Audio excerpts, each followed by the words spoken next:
হাড্ডাহাড্ডি একটা লড়াই হইতে যাচ্ছে এই 2025 সালে। যারা এতদিন স্কলারশিপের জন্য অ্যাপ্লাই করছে, কতটা হাড্ডাহাড্ডির লড়াই হয়েছে আমি জানি না, তবে আমার কাছে অ্যানালাইসিস করে মনে হচ্ছে 2025 সালে চরম লেভেলে একটা হাড্ডাহাড্ডি লড়াই হইতে যাচ্ছে।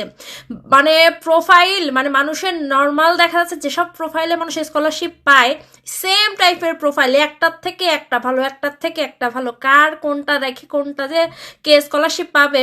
মানে গত বছর, বিগত যে সব বছর গেছে সেসব বছরে আপনার যে প্রোফাইল থাকলে আপনি সে মানে গ্যারান্টি দিয়ে বলতে পারতেন যে না একটা না একটা স্কলারশিপ আপনার হবে। কিন্তু এই বছরে ভাই মানে আগে থেকে গ্যারান্টি দিয়ে কিচ্ছু বলা যাচ্ছে না কার স্কলারশিপ হবে আর কার হবে না, কারণ একজনের প্রোফাইল থেকে আরেকজনের প্রোফাইল মানে একদম চুলচেরা বিশ্লেষণ করতে হবে, এরকম একটা অবস্থা। এই স্কলারশিপ মানে যারা দিতে যাবে তারা আসলে কনফিউশনে পড়ে যাবে যে তাদের যে লিমিটেড সিট থাকে কাকে রাখবে আর কাকে বাদ দিবে। আসলে অনেক দুঃখের বিষয়, মানে খুব কঠিন বিষয় হয়ে যাবে মনে হচ্ছে। স্কলারশিপ অনেকটা লাকেরও ব্যাপার, তো দেখা যাক কাল লাকে কি আছে। তো সবার জন্য শুভকামনা।